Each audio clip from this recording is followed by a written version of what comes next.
আমি আপনাদের সম্মুখে সূরা হামিম সাজদার 30 নং আয়াতে কারিমা তেলাওয়াত করেছি। বলেন তো কয় নম্বর? সূরাটির নাম হচ্ছে সূরা হামিম সাজদা।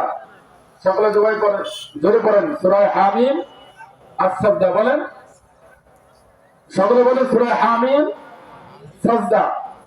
হামিম আস-সাজদা। খেয়াল থাকবে। আয়াত নাম্বার 30। কয় নম্বর আয়াত? আর আসতে বলেন, কয় নম্বর আয়াত? এই মুখের জবান কথা বলার শক্তি দিয়েছে কে?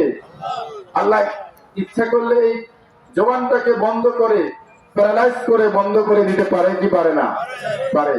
এবার আমি আপনাদেরকে প্রশ্ন করব, বলেন তো কত নম্বর আয়াতে কারিমা তেলাওয়াত করেছি? আরো আসতে বলেন, কত নম্বর? 30 নম্বর আয়াতে কারিমা তেলাওয়াত করেছি। আলহামদুলিল্লাহ। সূরাটির নাম জানি কি? হামিম সাজদা। কোন সূরা? হামিম সাজদা। কোরআনুল কারীমের 114টা সূরার মধ্যে অন্যতম একটি সূরা নাম হচ্ছে সূরা হামিম আস-সাজদা। আল্লাহ পাক বলেন, ইন্নাল্লাযীনা ক্বালু রাব্বুনাল্লাহ, নিশ্চয়ই যারা বলবে আমাদের রব আল্লাহ। বলেন তো আমাদের রব কে? রবকে ভয় করব না রবকে ভয় করব? রব, রব আমাদের যিনি, রব শব্দের অনেকগুলো অর্থ রয়েছে। তার মধ্যে 1 নম্বর অর্থ হলো সৃষ্টিকর্তা। বলেন তো আমাদেরকে সৃষ্টি করেছেন কে?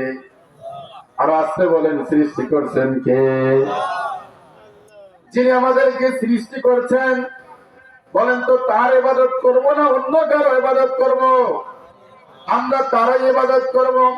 আল্লাহ পাক বলেন, মা খলাকুতুল জিন্না ওয়াল ইনসা ইল্লা লিয়াবুদুন। আল্লাহু আকবার। আল্লাহ পাক বলেন, জিন এবং মানব জাতিকে আমি একমাত্র শুধুমাত্র ইবাদত, তাকে আমি সৃষ্টি করেছি তার ইবাদত করার জন্য। মানুষকে আমার ইবাদত করবে, আমার গোলামি করবে, আমার দাসত্ব করবে।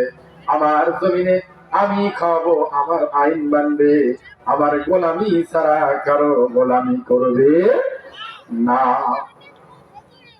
আল্লাহ পাক আমাদের সৃষ্টিকর্তা, যিনি আমাদেরকে সৃষ্টি করেছেন, তিনি কি আমাদের জীবন মৌত দিতে পারে কি পারে না?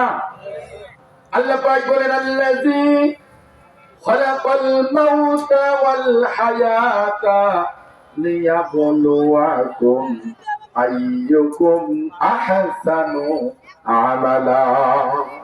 আল্লাহ পাক বলেন, একজন মানুষকে সৃষ্টি করার আগেই ওই মানুষটা কোথায়, কখন, কোন জায়গায় তার মৃত্যু হবে এইটা আমি আগে লিখে দিয়েছি। আল্লাযী খালাকাল মাউত, আমি আগে মৌত সৃষ্টি করেছি, ওয়াল হায়াত, তারপর তার জীবন দিয়েছি। কথা বলেন ঠিক না?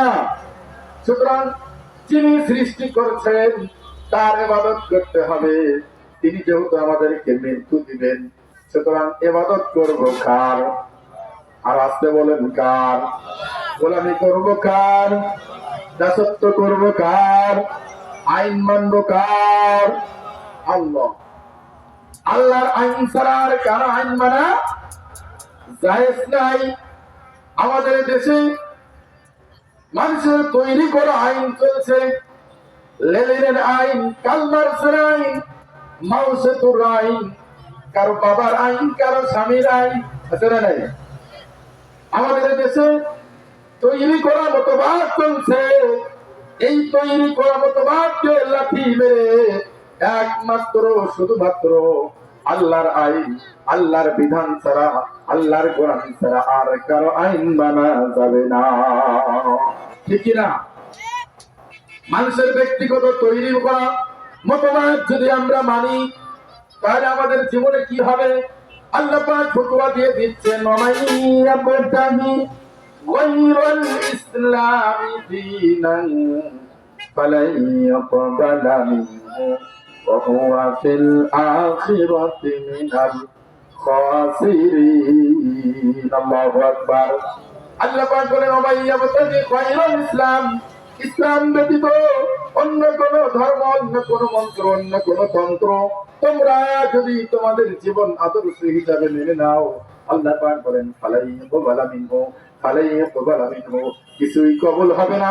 তুমি হাজি হও, তুমি গাজী হও, তুমি ইমাম হও, তুমি মুয়াজ্জিন হও, তুমি কাওয়ার ইমাম হও, তুমি যাই হও না কেন, আল্লাহ পাক বলেন ফালাই ইয়াকবাল মিনহু, ফালাই ইয়াকবাল মিনহু, কিছুই কবুল হবে না। এই ফতোয়া কার? আর আসতে বলেন এই ফতোয়া কার?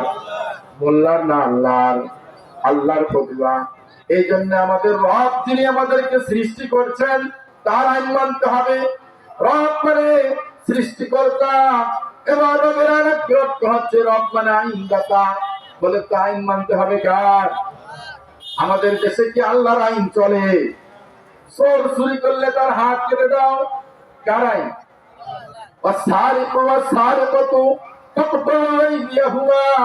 চোর চুরি করলে তার হাত কেটে দাও। কেটে দেওয়ার আগে দেখতে হবে ওভাবে না স্বভাবে। যদি তার অভাব হয় তাহলে তার কর্মসংস্থানের ব্যবস্থা করে দাও, কথা বলেন ঠিক কিনা? আর যদি তার যদি স্বভাব হয় তাহলে এই পলাশবাড়ি ইউনিয়ন বা লক্ষ্মীসাব ইউনিয়ন পরিষদে জনসম্মুখে তার হাত কেটে দিতে হবে। বলেন তো এই বিধান কার? এই বিধান আমাদের সমাজে চালু নাই। না থাকার কারণে চোর চুরি করে ডাকাত হয়, আরো বড় ধরনের সন্ত্রাসী হয়, কথা বলেন ঠিক কিনা? আমিও চলে গিয়েছি, দেখেছি সেখানে চোর চুরি করার পর তাদের বুকে তাদের আরো শক্তি হয়, তারা আরো সাহস যোগায় তাদের ভিতরে, কথা বলেন ঠিক কিনা? কারণ মানব রচিত আইন আমাদের সমাজে চলছে। এই কারণেই মানুষগুলো আজকে দিন দিন